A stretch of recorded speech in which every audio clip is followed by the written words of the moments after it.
Welcome to the Endurance Horse Podcast, where endurance riders from all across the globe gather, sharing their stories, goals, and progress as they train for and compete in endurance events at every level. So kick off your shoes, pull up a chair, and listen as we gather around the virtual campfire and listen to friends from across the world. Horses.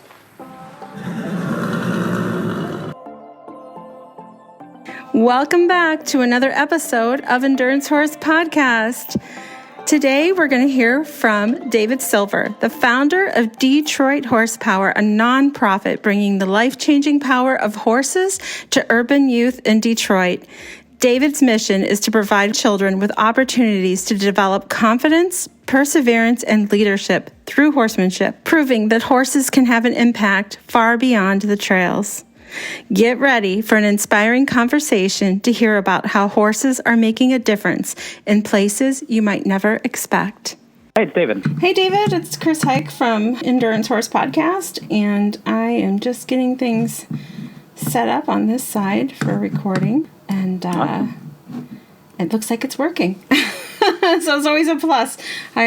I've learned to check before I do the whole interview. So it's so good to have you on the podcast. I fully intend to come visit someday, as I was just on the phone with Jennifer. So she was telling me all about the endurance ride that's coming up. It's so good to have you on the podcast. Could you go ahead and just explain, somebody who's never heard of Detroit Horsepower, just what it's all about? Awesome. Well, I really appreciate the opportunity to share about our nonprofit. Detroit Horsepower is a 501c3 organization that's really all about increasing opportunity for youth in the city of Detroit through teaching valuable life lessons that we all learn from riding and taking care of horses. To quickly sum it up, we currently bring students from the city to partnering horse barns outside Detroit for free summer horse camps and an after-school program. And we really love teaching how to ride and horse management and other horse care skills. And we always bring it back to how horses are shaping us as people. We really focus on 5 core character traits that we learn from horses that spell out the acronym PERCS with a C. PERCS stands for perseverance, empathy, responsible risk-taking, confidence, and self-control. We could probably unpack that a bunch. Those are, really fundamental ways horses connect with personal growth and leadership and success in school and in life. And there's big things ahead for us. Yeah, we've been on this journey since 2015. I'm really grateful for what we've been able to do over these first 10 years and can't wait for a new chapter we have coming up ahead. Just so we get more of a feel for who you are, how did you get into horses? Yeah, I've really always been around horses because my mom is a lifelong horse lover, and she had to really kind of scrape by and, babysit and work odd jobs to pay for riding lessons when she was younger. And so for me and my younger sister, it was always something that she was committed to making available to us if it was something we wanted to pursue. I'm from the suburbs of New York City, and so while all my friends were taking the train into Manhattan, I was driving the other way into horse country. We started in the hunter-jumper world, which was okay, and then when I was about 14, we switched over to 3-day eventing. And that was a really good move for me. Really resonated with the adrenaline of cross country, and stadium jumping came pretty naturally. We kind of muddled through dressage with my off the track thoroughbred. It was a huge part of my life growing up, something I'm really grateful for. And, certainly in hindsight, it was a really formative opportunity that I was privileged to have because it was always something we did as a family. I would think with that background, you probably got a really good foundation of equestrian knowledge, really. Yeah, and I'd throw Pony Club in the mix, a really important foundational piece of, my riding background, but especially horse management knowledge that went up through the Pony Club levels. Great instructors and knowledgeable supporters who could guide me along the way, and access to horses that could kind of move up the levels with me. At one particular horse that took me to our highest competitive level, and it was was an awesome opportunity that I had when I was younger. So you do have a kind of an inside connection to endurance. I've married into an endurance family. So my wife, Josie, grew up as an endurance rider. Her mom is, deeply embedded in the endurance riding community. That's Amy Whalen, who has, really gone out of her way to, make these connections for Detroit Horsepower, really at a, national community of endurance riders, and particularly getting us plugged in here in the Michigan endurance riding community. That we're really grateful to have found so much support among endurance riders for the work that Detroit Horsepower is doing. So tell me a little bit about your summer program and your after-school program, and how long, is it all summer long, and is it the same kids all summer, or do the kids rotate through? What does that look like? Yeah, our summer camp is a week-long day camp, so we're picking kids up in Detroit and driving pretty far out of the city to partner locations that let us use their space and their horses. It can take sometimes an hour just to get all the kids in a van, and then it could be more than an hour to get from the last pickup point to the partner barn. So our students spend a lot of time being transported. Transportation and geography is a huge barrier for our students to access horses. But once we get on site, we serve breakfast, and we do some opening circles to check in and make sure we understand how everybody is starting off the day, level set, and begin the day. Summer camp operates by running 3 different activities at the same time. So we'll split the whole group into 3 subgroups. There will be a group that's riding, a group that's doing some sort of unmounted work with horses, maybe grooming, or it might be hand walking, and reflecting on how those experiences are connected to the social emotional skills we focus on. And there's a third group that's usually doing an arts activity, which we try to weave into our programming. And so they rotate through those 3 stations, and so everybody gets to do each activity each day. There's lunch in the middle. We do barn chores in the afternoon. We bring in guest speakers to talk about different equine professions when we have that opportunity. We break for the day, do the transportation in reverse, drive everybody home, and we do it again the next day with a different group of students that's coming each week. And so over the course of an 8-week summer horse camp season, with an average of 15 students per week, we typically have around 100 students during the summer months. And those students are generally having their very first opportunities to connect with horses, certainly with these social emotional skills that we focus on. If they're interested, which generally they are, they have the opportunity to apply to join our year-round after-school program, which I can also explain more about how that works. So the kids come out for a summer program. It's a 1-day thing, but you run it for 8 weeks? It's a week-long program, Monday through Thursday. So the same group of students comes for a week of day camp programming, and then a different group of students comes the following week and the following week, et cetera. And then, over the course of a summer, about 100 students have that week-long introductory summer horse camp. Tell me some of the changes you see from Monday to Thursday by the time the camp is wound up. I'd love to hear that. Pretty dramatic, and I'd say it usually takes one of 2 forms. We often have students that are very shy or nervous, that first ride can be really intimidating. Even just walking up and introducing yourself to a horse might be something there. You can really see it in their body language, that they're really intimidated by these big, amazing animals. And to see them at the end of the week with that, comfort level, confidence, walking a horse through an obstacle course, or, working on trotting by the end of the week, it's really a fantastic transformation to see students come out of their shell and build that sense of self and ability to take on the world that horses can instill in us. And I think they're on the other side of things. We have some students that come in as like little cowboys, and they, are learning about boundaries and, ability to self-regulate. And so to see someone who, may have started off the week not maybe as self-aware as they need to be, like making loud noises around the horses or, at risk of startling them, we really focus on safety and that kind of self-control and responsible risk-taking is one of our other character traits. So to see them have that and compassion for others begin to kind of percolate in, awareness of themselves and how they affect others, the feedback they're getting from their horse partners, I think just as exciting and impactful as we're, partnering with horses to build skills that lead to lifelong success. That is amazing. Let me see if I have this correct. So the summer is kind of the sampler. A lot of growth happens. A lot of the qualities that you said for the social emotional skills are developed within that week long for about 100 students, right? So then they have the opportunity to come out beyond the summer. And so what does that after school look like? Yeah, the after school program is a lot more limited than anybody would like. We have 40 plus students that are with us through the entire school year, but they meet in a classroom setting without any horses. We hold those in Detroit on Tuesdays, Wednesdays, and Thursdays. And we do talk about horse management and build their horse knowledge, but it's really about how do we translate those life skills that horses are teaching us into our everyday lives, which sounds very abstract. It is something that, is best done with the horses involved, but we, really promote that self-reflection and personal growth and try to make it real and practical.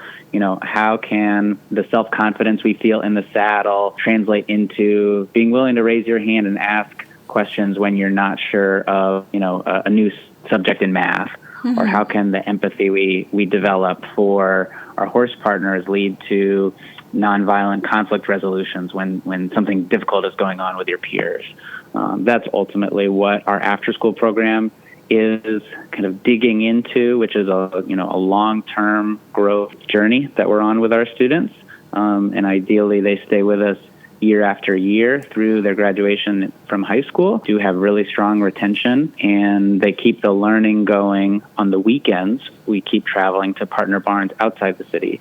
But to see the students building those skills year after year is really powerful, because now that, we've been at this for just about 10 years now, the students that are the most advanced in our after-school program have been with us for quite a while, and they are increasingly becoming the young leaders that are teaching beginning students at the summer horse camp. So during the summer, we're able to pay to employ our most advanced students as junior counselors, or even actually now as full-fledged staff members for the summer, and use the skills that they've been developing through our more intensive programs to be the ones that are teaching young Detroit students that are just starting off with horses. I was just going to segue to your new project, but I kind of have to pause and interject here that I can't even believe I have a podcast now, but I was so shy, you would not believe. Like, it didn't matter how much internal knowledge of horses I had until I had a job working at a trail stable, and the owner, named Bob Winsenreed, he decided I was going to teach these groups of kids coming in. They could be inner city kids, they could be Girl Scouts, Boy Scouts, whatever. And he would set me up and he would say, here's what you need to teach them. And then he did it in such a way that every time he drove past me, he would hang out the window and he'd say, can you hear her? And they'd say, no. And then so he kind of started that way until he totally just fried me with embarrassment of they couldn't hear me. So then I had to speak up. And just so when they drove by, he would smile and give me a thumbs up, and he'd be like, there you go, Ohio. Or sometimes he would call me Mouse. He'd say, there you go, Mouse. So there is just a grand thing that happens once you take any simple task and you now have the responsibility of teaching somebody else. And I think what an astounding amount of growth that you're giving them by having them now be the one who teaches how to lead a horse or brush a horse or care or, like you said, self-awareness around. That's phenomenal. As a former educator, to see the students that we taught through Detroit Horsepower become the ones teaching brand new students in our program is the kind of full circle moment that, you dream about as an educator, and this is really just the beginning. I would love to talk about what the next chapter is, because those kinds of opportunities are just going to take off as we make horses a stronger part of Detroit's future. Have some of your riders, do they ever volunteer, and has anybody ever competed that started in your program? We haven't had competitors from our program with the opportunity to participate in the ride at Kensington Metro Park. I'd say horse access is the primary barrier, but even a 15-mile novice ride would be a daunting opportunity for our students that, like we were saying, the after-school program is just, not as robust an opportunity to get, time in the saddle. It's definitely something we're building towards, especially as we increase access to horses physically in the city. But we have brought students to the ride every year that Detroit Horsepower has been a part of it. They've been a part of road crossings. They've shadowed the vets. At the vet checks, they've gotten to sample what endurance is all about, and I know it's something that they'll continue to grow into as we make horses more accessible for our students. So, David, tell me, this thing you've been working on that's finally your dream come true, are you going to have a campus in Detroit? That's what's about to happen. The dream has always been to at an individual level, make horses available to promote these personal growth characteristics that we've been talking about. And at a community level, horses are also really powerful for Detroit because horses are big and they take up a lot of space. And Detroit needs creative solutions that turn a lot of the vacant land that Detroit has as its lost population and industry over the decades and turn that blight into something valuable for the community. And so Detroit Horsepower has purchased a 14-acre vacant parcel on the west side of Detroit. It used to be a school, but the school burned down 10 years ago and has just been sitting as a 14-acre field in the middle of a neighborhood. And we worked really intentionally with the residents around that site to identify whether horses were a good fit for that location, and the community really embraced pretty out-of-the-box proposal in the middle of a city. And that was really influential to get folks in government on board and for them to know that they weren't going to face some sort of a community backlash for getting behind this pretty, unorthodox land use proposal. And then we've been steadily raising the funds and are now in a position to hold a groundbreaking in October 2024. Wow. So that this new urban equestrian center can open by the start of 2026. Phenomenal. But just highlight how that could enhance and facilitate more frequent use of the horses in teaching. Absolutely. Yeah. For our programming, it's an absolute game changer. We'll go from, classroom sessions and infrequent access to horses to being able to weave together our equine assisted learning curriculum on a daily basis. They'll have access to horses. As we all know, horses don't, take days off in terms of their care. If to come and muck a stall or brush a horse or just be in community with their peers and caring adults, we will have that physical space accessible to them in a way that right now, we have to drive so far to other people's facilities. We are constantly on the move from barn to barn to barn, and our students don't get to develop consistent relationships with the same horses and to really develop their skills, in that kind of linear way. So it's going to dramatically impact the depth of learning that our students can access with horses, and also how broad an impact we can have as we scale up around 500 summer camp participants per month. We're expecting the after-school program to greatly expand to around 100 most intensive participants, and we'll be able to offer field trips for the first time in this new facility where we expect thousands of students on an annual basis to get introduced to horses and the life lessons they teach us. And that's all, before we think about the ripple effects this has on the wider community, where if you picture basically a 14-acre hole in the middle of a neighborhood that's been weighing down community progress, and then you turn that into a vibrant institution that's supporting opportunities for young people and encouraging other kinds of investments in healthy neighborhoods to follow suit. I think this is going to have a major economic development effect and encourage other kinds of developments that Detroiters deserve. What are your next steps, and what is your facility going to all entail? Would it have anything like a garden or like a community garden or anything like that? Or there is space for, to grow into. Community gardens is actually been identified by residents as something they'd like to incorporate. So we do have space available to kind of program as residents see fit. I'd love to see, potentially like growing carrots that could be fed to the horses, or apple trees, like something that, feeds into the horse connection. But, we've been, it's been clear for Detroit Horsepower all along. We don't have all of the answers. This is very much a partnership with the community. It was important to us that we did this with the neighborhood, and that nobody felt like this was being done to Detroit residents without them being involved.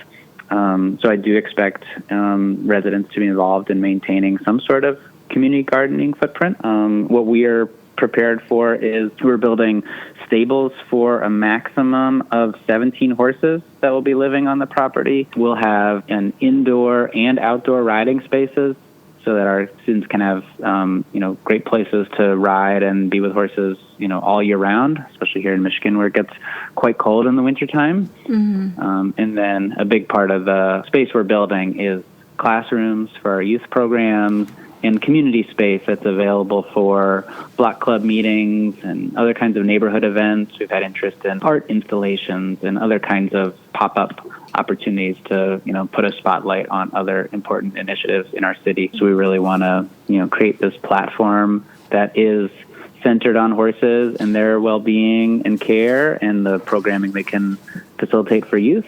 But it's going to be so much more as a real hub of community life and a stronger future for Detroit's neighborhoods. How was this for you, taking on such a big project? Because it sounds like we can all sit back and look at the benefits and go, that's amazing. You're going to change this community. The lives that you're changing and improving are just going to be a ripple effect out into the community. But also, I know it's a lot of work.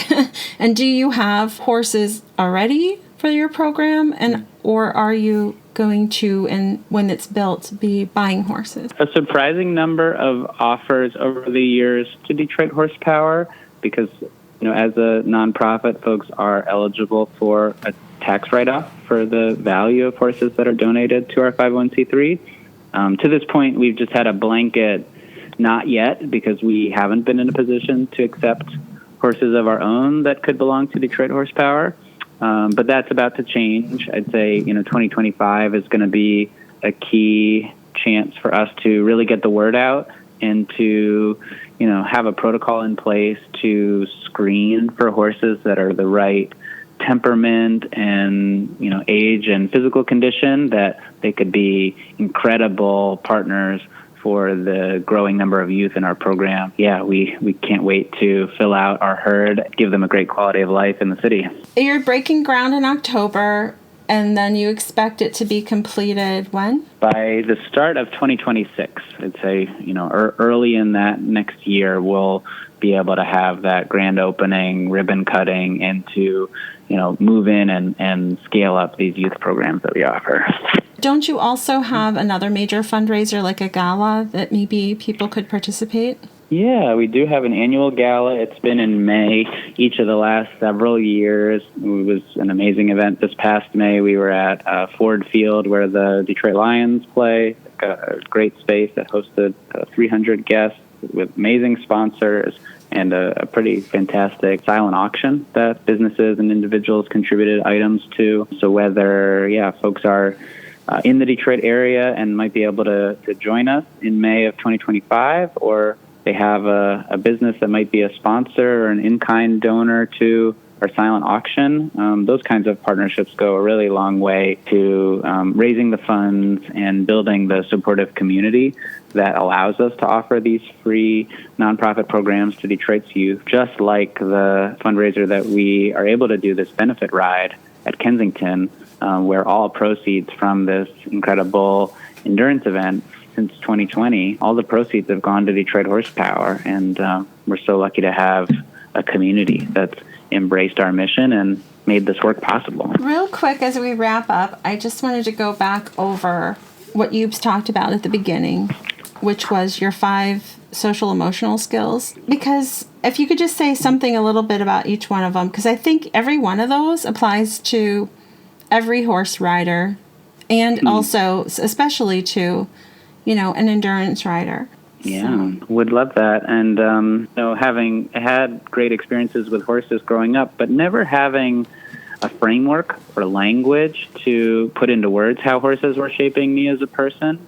It wasn't until, becoming a teacher and connecting with the research on characterization and these important success skills that kind of all clicked, that these skills matter, and horses had taught me these skills. So the 5 traits are perseverance, a huge amount of perseverance in endurance, whether you're going 25 or crazy people going 100 miles. That's the name of the game. E is for empathy, so to care for another living being and put yourself in their shoes or their hooves. I've seen that so much in the endurance riding community to recognize their own horse's needs and make a tough decision to withdraw if something's up with their horse, and really be in tune with their needs. R is responsible risk-taking, which, I know as a 3-day eventer, and us 3-day eventers think endurance folks are, way out there. But to be able to, put yourself through these feats, be out, in the middle of nature and, take this big risk with physical strain, but to do it, with a supportive team and, the right instruction and knowledge along the way, make those kind of calculated decisions. Confidence, self-belief and believing in yourself and your abilities, which I think horses really instill that sense that we can take on the world and we're up for any challenge. And I know endurance, provides that foundation for sure. This one is self-control, which is being able to pause and think before acting, that kind of self-awareness and ability to self-regulate. And I have noticed kind of a Zen mindfulness that can come from, putting yourself through these feats of endurance. I think, you have to be kind of in tune and self-aware. Yeah, I've really picked up on that from endurance riders as well. I want to thank you for giving these youth and this community just this amazing opportunity to be involved with horses. It seems sometimes that it's shrinking in general across the country, that fewer people have horses. I mean, when I grew up, everybody or their grandparents had horses, and or somebody knew somebody who had horses, and that seems to be shrinking. And I wanted to point out our sister podcast, the War Horse Journal. We've had a couple people on there. One was a rescue, one is a horse trainer, and I believe there was somebody else who mentioned that. I know this can be like a derogatory term, but, when I was a kid, we were barn rats, because we never left. We came out, we got our lesson, or we rode, or we whatever, and they're like, well, what else can I do? Can I clean saddles? Can I whatever? And the rescue that we talked about, she's in Ohio, and she said the biggest challenge of her rescue is that piece is missing. The horsemanship piece. She said she rescues these horses, which is a huge toll on her personally, right? But she says the horsemanship is gone. And her and I and this other lady, we had spoke about what you're going to give these kids is missing at large. The cell phones, the iPads, all those things. They're addictive and all-consuming, yeah. And the kids aren't, in general, hanging out at barns. And the one woman who is a trainer said a lot of the barns aren't welcoming for that anymore. They don't want everybody hanging out all the time. Not all barns are like that, obviously, but there are some. And so I think, wow, what a gift, like you said, in this community. If the kids just want to come sweep the aisle, clean a saddle, hand graze a horse, I mean, it's something beautiful that you're creating. And I just wanted to say thank you from the bottom of my heart. It's a beautiful thing, and I hope to get to come visit someday. Yeah, I would love to host you. And it's something we're so excited to have made such great strides towards. It's been a long journey, but it's really coming to fruition. And then in many ways, the real journey begins, which is to be able to offer these, the sense of community and that, environment that our students deserve, and, give that great life to the horses in our care. It's what we've been dreaming about for about 10 years, and we're getting ready to actually do it. So how can we connect? How can our listeners connect with you? Can you share your website? Would love for folks to visit our website, which is DetroitHorsepower.org. And social media is also a great way to connect with us, Facebook and Instagram.